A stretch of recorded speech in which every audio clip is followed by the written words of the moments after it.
जब भी उस रात के बारे में सोचता हूँ तो खौफ से मेरा जिस्म कांप जाता है।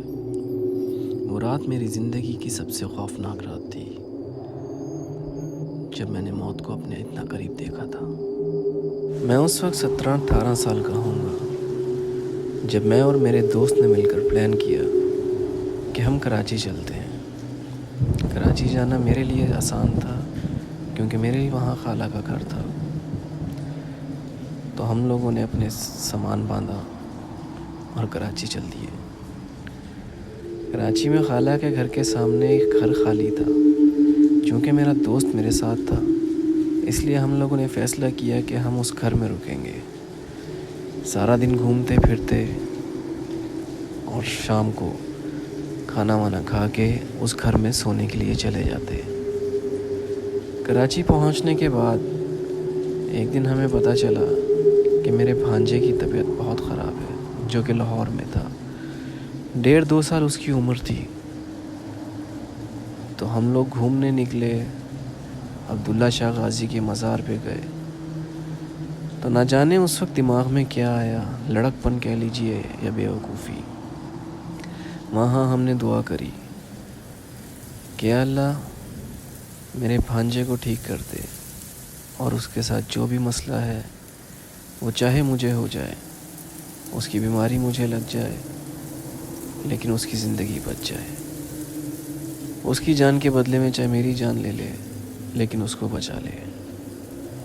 लेकिन अल्लाह ताला को शायद कुछ और ही मंजूर था।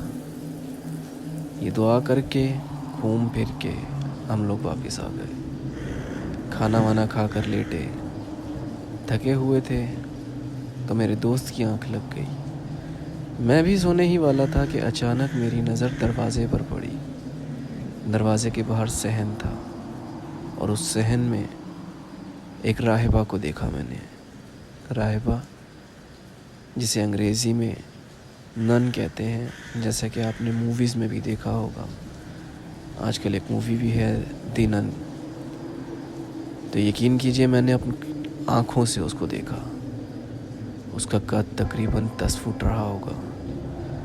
उसके हाथों के नाखून इंतहाई लंबे, आँखें सुर्ख, और उसके दांत उसके थोड़ी से भी नीचे तक आए हुए थे। यकीन कीजिए, वो इंतहाई खौफनाक थी। वो सहन से आहिस्ता आहिस्ता मेरे पास आई।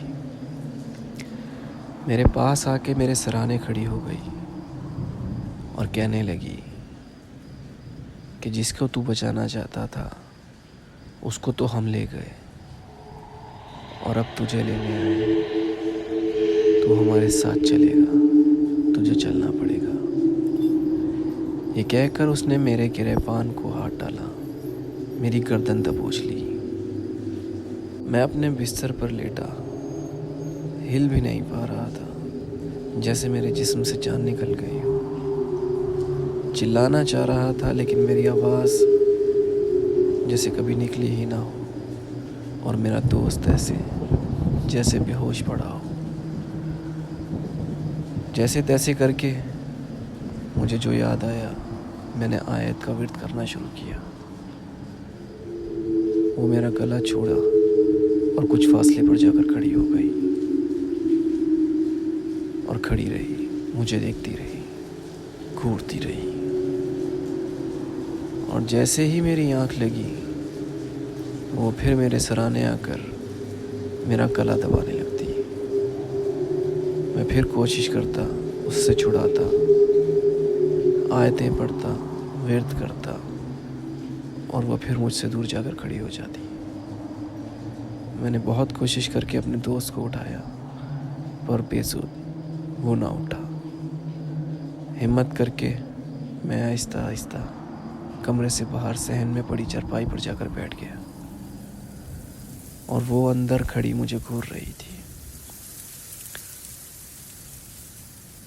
अंदर से अचानक वो लेविटेट करना शुरू हुई और उड़ के आहिस्ता आहिस्ता मेरे पास आ गई, और आकर फिर मेरे सराने खड़ी हो गई, मेरा गला दबाने लगी। मैंने फिर विर्द करना शुरू किया। फिर वो मुझसे पीछे होकर खड़ी हो गई और यही कहने लगी کہ اب ہم تجھے ساتھ لے کر جائیں گے۔ ساری رات یہی چلتا رہا۔ یقین کیجیے جیسے ہی فجر کی اذانیں ہوئیں تو وہ میری آنکھوں کے سامنے ہی غائب ہو گئی، اور اس کے بعد میری طبیعت خراب ہو گئی، مجھے ہوش نہ رہا۔ جب میرا دوست اٹھا، اس نے میری حالت دیکھی تو میری خالہ کو بتایا۔ میری خالہ نے میرے ماموں کو بلایا۔ میرے ماموں مجھے ہاسپٹل لے کر گئے، وہاں مجھے سارا دن رکھا، اور اسی دوران ہمیں پتہ چلا کہ جس میرے بھانجے کی طبیعت خراب تھی اس کا انتقال ہو گیا۔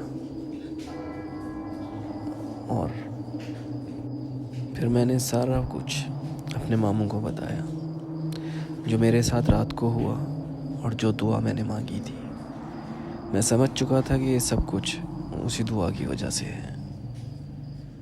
خیر میرے ماموں نے اس وقت میری بات کو سیریس نہ لیا۔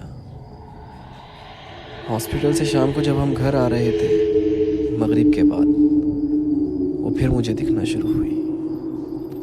میں اپنے ماموں کے ساتھ سڑک پر جا رہا تھا اور وہ مجھ سے دور پہاڑیوں پر میرے ساتھ ساتھ چل رہی تھی اور مجھے گھور رہی تھی۔ میں نے اپنے ماموں سے کہا، ماموں وہ ہے، اس کو دیکھیں، وہی ہے جس نے مجھے ساری رات سونے نہیں دیا، اب وہ پھر میرے سامنے ہے۔ لیکن وہ ماموں کو کہیں نظر نہ آئی۔ لیکن میرے ماموں پھر سمجھ گئے، مجھے دم وغیرہ کروایا اور واپس لاہور بھیج دیا۔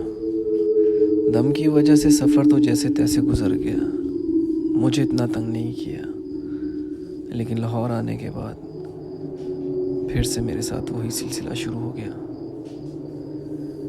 میں نے اپنے والد کو بتایا، جو کہ حافظ بھی تھے اور وہ علم بھی رکھتے تھے۔